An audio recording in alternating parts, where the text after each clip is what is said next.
बच्चों linear equation in two variables का बेटा ये जो क्वेश्चन आपको दिखाई दे रहा है ना बेटा, ये जो क्वेश्चन है ना, कई सारे बच्चे बेटा इस क्वेश्चन को कर नहीं पाते, उनको बेटा बहुत ज़्यादा दिक्कत होती है इस तरह के क्वेश्चन को करने में। अब बेटा मैं आपको करने का ऐसे सिंपल तरीके से सिखाने वाला हूँ, जिसको करने के बाद आपको ये क्वेश्चन बेटा बहुत ईजी लगेगा। आपको मैं इसमें कुछ नहीं करने दूंगा, डायरेक्ट मैं इसको एलिमिनेशन लगा के बेटा सॉल्व करवाऊंगा। जरा ध्यान से देखिएगा बेटा, क्वेश्चन में पहले क्या बोला गया है। क्वेश्चन कह रहा है आपको सॉल्व करना है एक्स और वाई के लिए। आपको दो इक्वेशंस दी हुई हैं, इसको बेटा मैं मान लेता हूँ कि ये इक्वेशन 1 है और इसको मान लेता हूँ ये इक्वेशन 2 है। आपको ये दोनों इक्वेशन सॉल्व करनी है और यहाँ से सॉल्व करके एक्स और वाई की वैल्यू निकालनी है। बहुत आसान तरीका, इसमें कुछ नहीं करना, हम डायरेक्टली इसमें लगाएंगे एलिमिनेशन मेथड।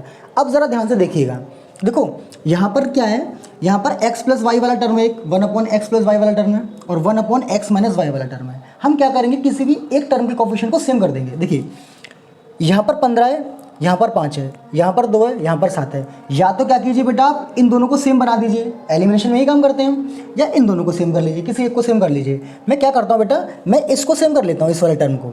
तो देखो यहाँ 15 है, यहाँ 5 है। अगर मैं इस इक्वेशन को 3 से मल्टीप्लाई कर दूँ, अगर मैं इस पूरी इक्वेशन को 3 से मल्टीप्लाई कर दूंगा तो ये 15 बन जाएगा। यहाँ पर ध्यान से देखिएगा बेटा, बहुत आसान है। देखो 3 5 कितना हो जाएगा 15, अपॉन में कितना है x प्लस वाई, माइनस 3 2 कितना हो जाएगा 6, नीचे कितना है इसमें x माइनस वाई, और इज इक्वल टू कितना हो जाएगा, ये माइनस का 3 हो जाएगा। इसको मैं बोल दूंगा तीसरी इक्वेशन। अब आपको सिंपली कुछ नहीं करना, इस वाली इक्वेशन को और इस वाली इक्वेशन को आपको सॉल्व करना है। क्या करूँगा मैं, इसमें से इसको सब्ट्रैक्ट करूँगा। जब मैं सब्ट्रैक्ट करूँगा तो क्या हो जाएगा, साइन चेंज जाएंगे इसके, ये आपका हो जाएगा माइनस, ये आपका प्लस, और ये आपका क्या हो जाएगा बेटा, प्लस हो जाएगा। देखो ये टर्म पूरा इससे कट जाएगा। देखो ये प्लस वाला, इससे तो कोई मतलब है नहीं है, ये प्लस और ये प्लस, नीचे का नंबर सेम है तो ऊपर डायरेक्टली ऐड हो जाएंगे। 7 और 6 कितना हो जाएगा 13, तो 13 upon x minus y is equals to 10 और 3 कितने हो जाएंगे आपके 13।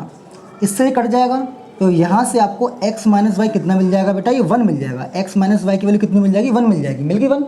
अब जरा ध्यान से, बिल्कुल ध्यान से देखना, बहुत आसान है।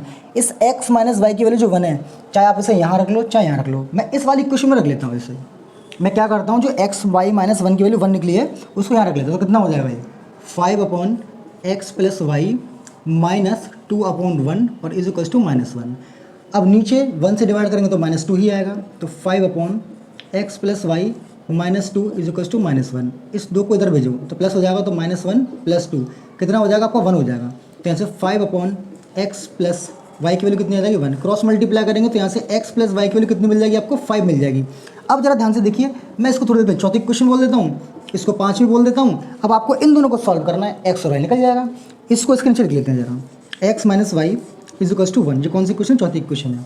दोनों को ऐड कर लीजिए, y से y कट जाएगा, x और x 2x, 5 और ये कितना हो जाएगा 6, 2 से कटेगा ये 3 टाइम्स, तो x कितना मिल जाएगा बेटा, आपको मिल जाएगा 3। अगर x 3 मिल गया तो x की वैल्यू यहाँ रख लीजिए, तो कितना हो जाएगा 3 minus y is equals to 1। तो यहाँ से y कितना मिल जाएगा बेटा आपको, 3 - 1, तो y मिल जाएगा 2। तो यहाँ से x की वैल्यू कितनी मिलेगी आपको 3 और y कितना मिल जाएगा बेटा आपको 2। तो इस तरीके से बेटा आप इजीली x और y की वैल्यू कैलकुलेट कर सकते हैं। इसमें आपको वो नहीं करना, जैसे बहुत से लोग कैसे करवाते हैं, इसे कर सकते हो, कोई दिक्कत नहीं है। वो क्या करते हैं, लेट कर लेते हैं कि 1 अपॉन एक्स प्लस वाई की वैल्यू इसको u मान लेते हैं, ऐसे करके करवाते हैं। तो आपको इतना लेट करने की कोई नीड ही नहीं है इसमें, आप डायरेक्टली एलिमिनेशन लगाओ, डायरेक्टली बेटा आपका आंसर निकल के इससे आ जाएगा।